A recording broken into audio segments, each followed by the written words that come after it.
Bom dia, amados. Os saúdo com a paz de Cristo. Em nossa leitura sequencial da Bíblia, chegamos hoje ao capítulo 5 de Atos dos Apóstolos. A Igreja de Cristo segue crescendo pelo poder do Espírito Santo, que se manifesta no testemunho ousado e corajoso dos discípulos de Jesus. Testemunho esse autenticado pelas obras e sinais que realizavam em nome do Senhor Jesus Cristo, o ressurreto. Quando falamos em sinais e maravilhas, logo pensamos em coisas boas.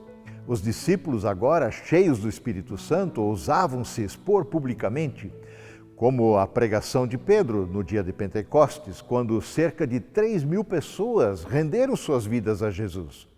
A cura extraordinária do mendigo aleijado em nome de Jesus lá no templo, que deixou a multidão perplexa e admirada com aquilo que aconteceu. Afinal, todos conheciam aquele homem que diariamente mendigava à porta do templo. Naquele contexto, Pedro prega novamente com ousadia e clareza o Evangelho de Jesus Cristo, chamando o povo ao arrependimento e a crerem em Jesus como seu Senhor e Salvador. Bem, Pedro e João acabam sendo presos naquela ocasião, detidos pelos sacerdotes, o capitão da guarda que chegou lá e os saduceus, aqueles com quem Jesus muitas vezes discutiu porque não criam na ressurreição dos mortos. E especialmente eles estavam muito perturbados, diz o texto em 4:2, porque os apóstolos estavam ensinando o povo e proclamando em Jesus a ressurreição dos mortos. Ao serem interrogados e ouvindo o testemunho de Pedro, um testemunho poderoso, mesmo sabendo que eram homens comuns, sem instrução, iletrados, as autoridades religiosas ficaram admiradas porque reconheceram que eles haviam estado com Jesus. Na verdade, esse testemunho em sinais e palavras era possível porque o próprio Cristo estava com eles, agindo por meio do seu Santo Espírito em suas vidas. O testemunho deles era claríssimo. Não há salvação em nenhum outro nome, pois debaixo do céu não há outro nome dado entre os homens, pelo qual importa que sejamos salvos, a não ser pelo nome de Jesus. Bem, mas aqui em Atos 5, temos uma situação um pouco diferente, inusitada, que serviu especialmente como testemunho para a própria igreja, do agir vigilante e cuidador do Espírito Santo sobre a fidelidade da igreja para com o seu Senhor. Trata-se da história de Ananias e Safira, aquele casal que, seguindo o exemplo de Barnabé, que vendeu um terreno e entregou o valor total da venda aos cuidados dos apóstolos. Eles também resolveram fazer o mesmo. Contudo, havia um problema.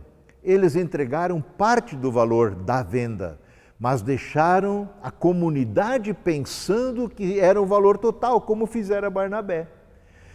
Esta tentativa de enganar a Igreja de Cristo não passou desapercebida do Espírito Santo, que sonda os nossos corações, conhece as nossas motivações, também quando ofertamos. Na verdade, este ato de hipocrisia foi imediatamente denunciado por Pedro, instruído pelo Espírito da verdade.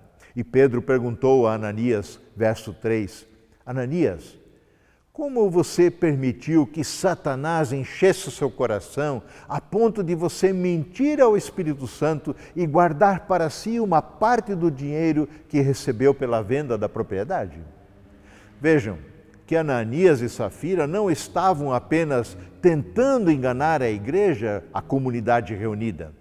Ao não serem transparentes diante do Senhor e da sua igreja com relação à oferta que estavam dando, estavam servindo ao próprio Satanás, que é o pai da mentira, e não ao Espírito da verdade.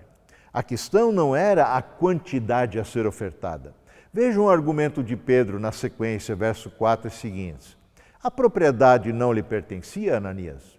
E depois de vendida, o dinheiro não estava em teu poder? Ou seja, eles poderiam decidir o que fazer com a propriedade. Também poderiam decidir o que fazer com o dinheiro da venda dessa propriedade. Não estavam obrigados nem a vender, nem a ofertar.